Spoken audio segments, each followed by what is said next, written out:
warahmatullahi wabarakatuh. Selamat siang. Bersama saya Muhammad Hafiz Rizky, Ardian Syah Maulana, dan Afa Mufti Salis. Berikut adalah kuis 4 perancangan IoT di Business Process Management, studi kasus, prosedur pemeliharaan jembatan, Kementerian PUPR 2016. Kami dari Magister Sistem Informasi, Fakultas Rekayasa Industri, Universitas Telkom Bandung 2025. Nah, studi kasus pada kali ini mengambil prosedur pemeliharaan jembatan oleh Kementerian PUPR tahun 2016, di mana salinan dokumentasi dapat diakses oleh publik. Output dari kuis 4 ini adalah BPMN diagram dari flowchart yang sudah ada pada dokumen tersebut. Untuk source dokumen dapat kita lihat di sini. Tugasnya mencangkup poin kelima. Ini bisa kita skip dulu. Definisi. Nah, ini dari poin kelima tentang ketentuan umum. 5.1 perencanaan, 5.2 pelaksanaan, dan 5.3 tentang evaluasi pelaksanaan. Harapannya ini dibuatkan versi BPMN-nya. Nah, kemudian ini bisa kita lihat juga diagram alirnya, batu bagian alirnya dari dokumentasi ini, di mana penanggung jawab di sisi kiri ada orang proses, SLA lama waktunya, dokumen, input, dan output atau rekamannya. Pada bagian alir ini kita sudah merekap, ini ada beberapa penanggung jawab, ada balai, direktorat perumahan jalan, jembatan, JBHPFJD, juga terakhir itu ada evaluasi, ada Ditjen PJJ. Nggak selesai ya. Nah, ini sudah selesai. Ini untuk dokumentasi resminya dari pihak PUPR. Kami mengembangkan versi BPMN-nya berdasarkan keterangan yang ada di sini. Mungkin kita bisa sekilas melihat ya. Berikut BPMN diagram dari prosedur pemeliharaan jembatan. Ini cukup kami sematkan di sini, namun juga kita sudah menaruh link source-nya. Ini referensinya. Untuk BPMN diagram sendiri kita bisa lihat di sini. Di sini ada 4, ada balai, ini 4 penanggung jawab balai, Ditjen PJ, Ditjen Jembatan, ini jembatan, Ditjen JBHPFJD, dan Ditjen PJJ. Dimulai dari perencanaan.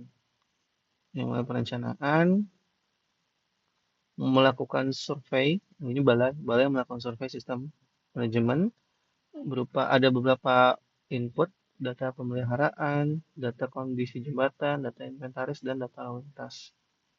Outputnya apa sih?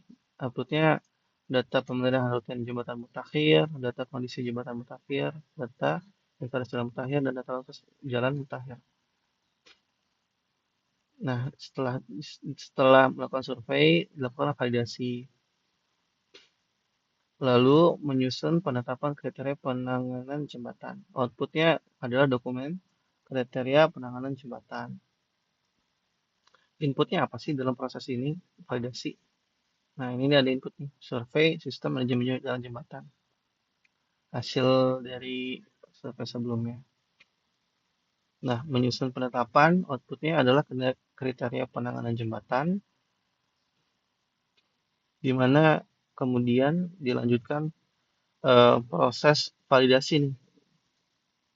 Ada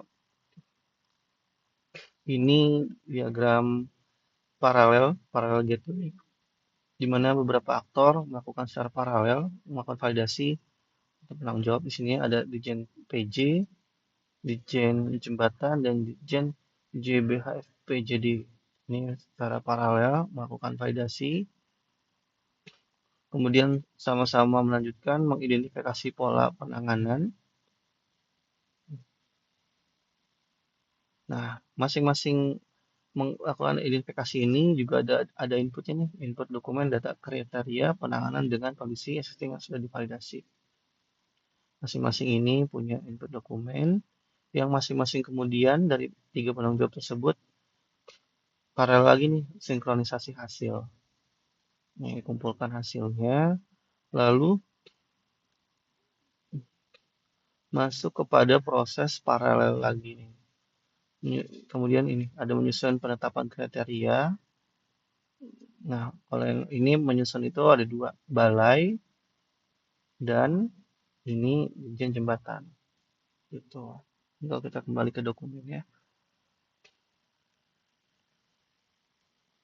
kita sudah sampai pada proses ini.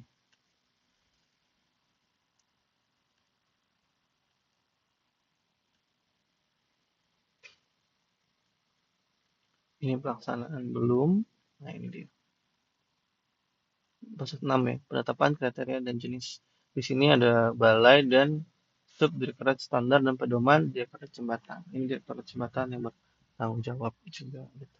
Jadi di sini ada paralel gateway. Kami menaruh paralel gateway di sini.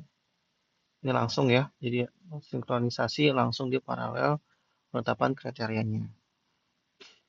Masing-masing ini ketika dalam penyusunan juga menghasilkan output manual pemeliharaan jembatan atau terowongan. Nah, di sini juga satu dokumentasi resmi yang sama. Lalu masing-masing itu juga menyusun detail engineering design untuk rekonstruksi yang dilanjutkan pada mengecek readiness. Kalau yang ini menyusun detail ini ada dokumennya namanya DED, kemudian mengecek readiness itu kriteria terkait dengan jembatan, input dokumennya ada daftar kebutuhan BMN, ada ED yang tadi yang sudah dibuatkan pada proses sebelumnya juga di IPA. Apa sih kepanjangan masing-masing dokumen ini kita bisa lihat di sini. Nih, daftar kebutuhan BMN ini kita sudah proses ke-8. DK BMN, DED, dan DIPA. IPA. Oke, nextnya adalah sinkronisasi hasil lagi nih dari yang tadi direktur jembatan dan balai. Ini kita tarik satu sinkronisasi hasil masuk kepada ini agak sedikit gerak harusnya di sebelah sini,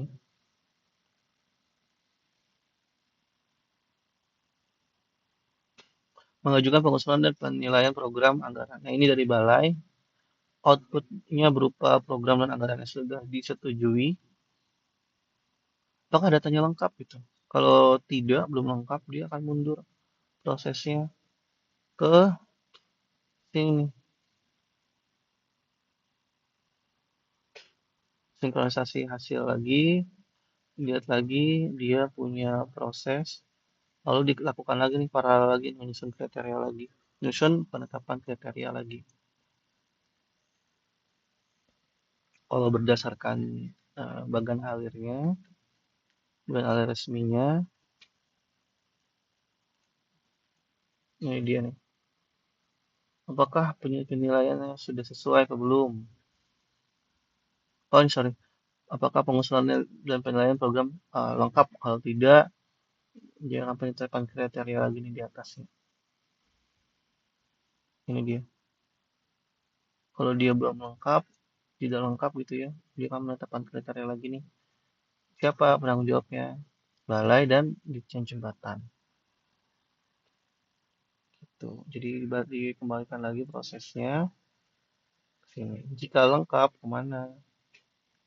Jika sudah lengkap, maaf ini menggeser lagi ya.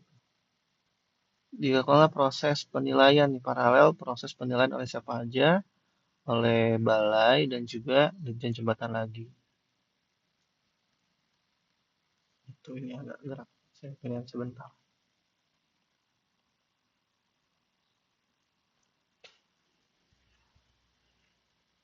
Nah, ini punya tugas yang paralel sama yang penilaian usulan program. Hasilnya ini lagi nih, masuk apakah sudah sesuai atau sudah sesuai gitu. Jika tidak, dia kembali kepada survei lagi nih. Jika tidak, jika belum sesuai gitu. Jika sudah sesuai, nah ini tuh apa sih? Ini tuh eksklusif gateway, hanya pilihan, pilihan gitu. Jika tidak sesuai, kembali ke survei lagi. Jika sudah sesuai, dia melakukan sinkronisasi hasil. Lalu kemudian dilanjutkan paralel proses penyusunan. Siapa aja yang menyusun? Di sini ada balai yang menyusun RKKL. Di sini ada aktornya Dirjen PJ, kemudian ya Dirjen Jembatan. Menyusun outputnya dokumennya berupa RKA KL. RKA KL itu apa sih? Itu dokumennya ini agak disingkat-singkat. RKA KL itu berdasarkan klasifikasi ini dia sudah masuk ke dalam proses ini output RKA KL. Ya, ini dia RKKL 12 penyusunan RKKL. Yang tanggung jawab itu ada 3, ada Balai, Direktorat Pengembangan Jalan, dan Direktorat Jembatan. Nah, kemudian masuk ke tahap pelaksanaan. Sudah nih, sinkronisasi hasil lagi nih dari ketiga penanggung jawab tadi. Penanggung jawab tadi masuk, Balai mengolahnya gitu ya, sinkronisasi hasil lagi. Apa sih jenis pelaksanaannya gitu ya? Ada dua nih, ada swakelola maupun kontrak. Ini di sini ada saya kasih eksklusif gateway. Jadi ini pilihan gitu ya. Pilihan. Bisa milih salah satu atau keduanya.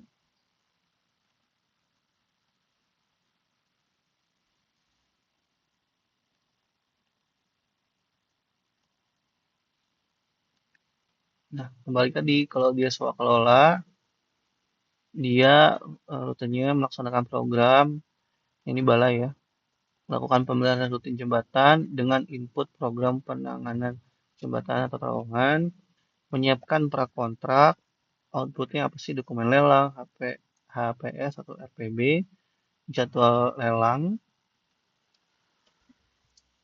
SK, ULP, dan SK Pokja. Kemudian diteruskan lagi melakukan pendatangan kontrak fisik yang outputnya dokumen kontrak fisik dan pengawasan, melakukan justifikasi teknik setelahnya.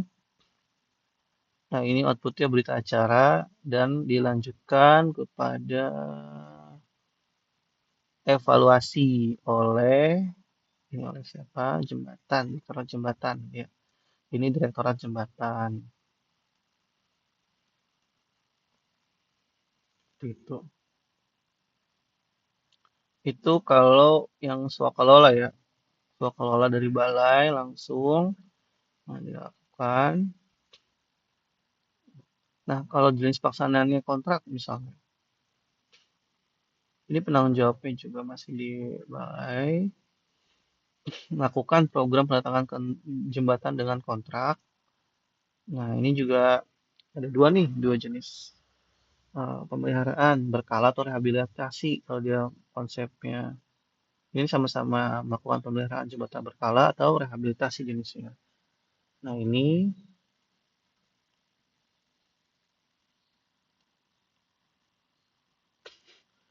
kemudian melakukan justifikasi lapangan.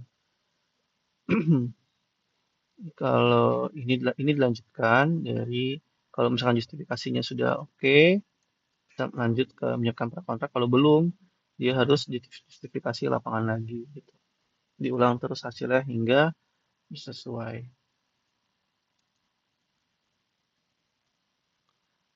Ini menyiapkan prakontrak tadi, dokumen outputnya, dokumen lelang, HPS, RPB, jadwal lelang, SK, OLP, dan SK Pokja. Jika sudah melakukan pendatanganan kontrak fisik dan pengawasan. Ini outputnya adalah dokumen kontrak fisik tadi. Kemudian lanjutkan melaksanakan penanganan jembatan. Melaksanakan penanganan jembatan.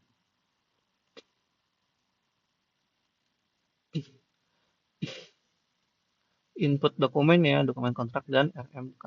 Outputnya dokumen SMM, SMK 3L, Monef pelaksanaan dokumen penyesuaian kontrak. Ini di sini juga ada lanjutnya. Lanjutnya itu ada ini jenisnya adalah inclusive gateway, di mana ini bisa diambil keduanya. Keduanya bisa, namun jika diperlukan ya. Melakukan audit nih, kemudian audit atau jika diperlukan melakukan investigasi lokasi rawan kecelakaan. Kalau untuk audit, outputnya laporan audit keselamatan jalan, jembatan. Nah, ini jika diperlukan ini investigasi yang hasilnya uh, masuk kepada inklusif jika keduanya dilakukan ya. Ini ya parallel gateway masuk. Kenapa parallel gateway? Karena ada penanggung jawabnya lebih dari satu. Melakukan uji layak fungsi ini dari balai dan juga jembatan. Itu.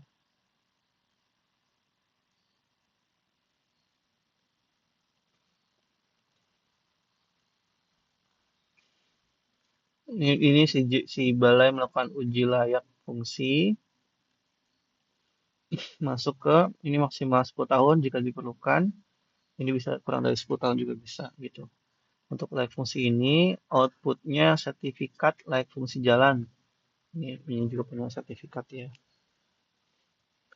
Ini kalau kita lihat berdasarkan dokumentasi resminya dari PUPR, kita sudah sampai pada proses ini. Ke-8, pelaksanaan ke-8 ini uji layak fungsi segmen jembatan maksimal 10 tahun dan jika diperlukan bisa kurang dari 10 tahun. Outputnya adalah sertifikat, kemudian penanggung jawabnya balai, PJJ, Direktorat Jembatan. Ada dua nih. Ini subdirektoratnya itu perencanaan pemrograman, tapi Direktorat Jembatan. Nah, ini di sini sudah dilakukan, misalkan dari uji layak fungsinya oleh oleh balai.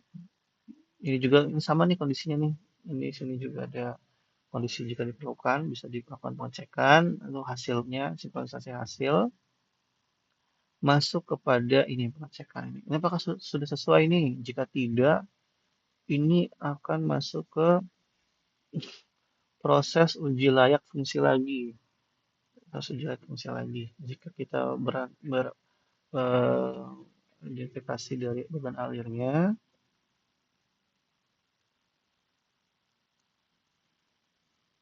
dijustifikasi lapangan. Nah ini nih, jika pemenuhannya sudah sesuai, atau ini ya, kalau tidak sesuai, lanjut kembali kepada justifikasi lapangan lagi. Kalau oke, langsung ke kontrak. Gitu.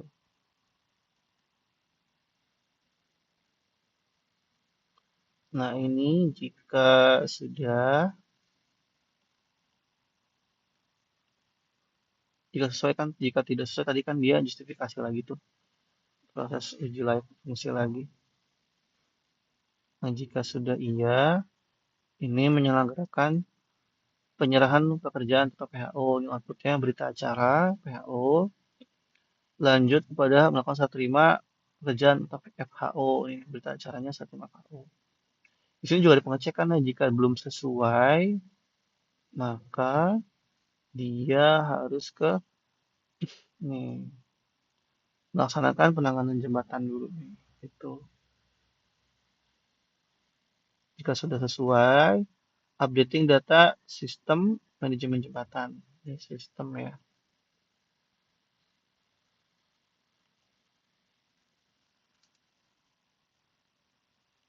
Oke. Outputnya apa sih? RMS mutakhir, SIMAK BMN mutakhir, Ledger mutakhir, data lalu lintas yang mutakhir. Dilanjutkan nih hasil evaluasi nih sekarang. Kita sudah masuk pada proses evaluasi. Ini paralel, evaluasi dilakukan oleh dua, dua lembaga, Ditjen Pajak dan juga Ditjen PJJ. Ini sudah masuk tahap evaluasi kita nih. Evaluasi kegiatan pemeliharaan jembatan, ini juga sama, outputnya apa sih? Laporan hasil evaluasi pemeliharaan. Nah, ini sama-sama selesai hasil dan selesai. Ini sudah N di sini. Itu jika merujuk pada bagan alirnya, ini kegiatan pemantauan yang tadi dilakukan oleh PJJ dan Dirjen Jembatan. Ini juga sudah selesai. Gitu. Bukti kerjanya sudah terlampir di sini. Nah, ini lampirannya belum ada. Baik, itu mungkin sedikit saja DPMN diagram atas studi kasus pemeliharaan jembatan oleh PUPR tahun 2016. Sekian dari kelompok kami. Terima kasih.